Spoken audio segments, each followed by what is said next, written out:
Typhoon ইয়াগির প্রভাবে মিয়ানমারে মৃতের সংখ্যা বেড়ে 236। এখনও নিখোঁজ রয়েছে 77 বাসিন্দা। ক্ষতিগ্রস্ত হয়েছে 6,31,000 মানুষ। সবচেয়ে বেশি ক্ষতি হয়েছে রাজধানী নেপিডাও, কায়া, কাইন, শান সহ দেশটির 9টি অঞ্চল। এদিকে ভিয়েতনামে ঝড়ের প্রভাবে মৃতের সংখ্যা ছাড়িয়েছে 290। এখনও ভারী বৃষ্টি অব্যাহত আছে দক্ষিণ চীন ও লাওসে। টাইফুন ইয়াগির ভয়াবহতার মুখে এশিয়ার দেশ মিয়ানমার। সেপ্টেম্বরে শুরু হওয়া এ ঝড়ে মৃতের সংখ্যা ছাড়িয়েছে 2 শতাধিক, নিখোঁজ অনেকে।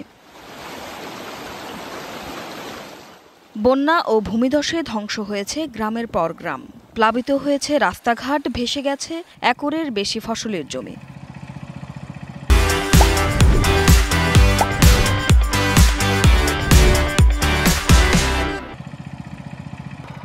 জাতিসংঘের মতে বন্যায় ক্ষতিগ্রস্ত মিয়ানমারের 6 লাখের বেশি মানুষ, বাস্তুচ্যুত লাখ লাখ বাসিন্দা।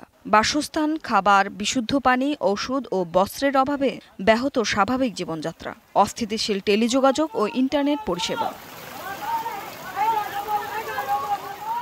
এছাড়াও ভিয়েতনাম, ইউরোপের দেশ অস্ট্রিয়া, চেক প্রজাতন্ত্র, পোল্যান্ড, রোমানিয়ায় বন্যায় মারা গেছে অনেকে, ব্যাহত মানুষের স্বাভাবিক জীবন। Tumpa Tarafdar, DBC news desk.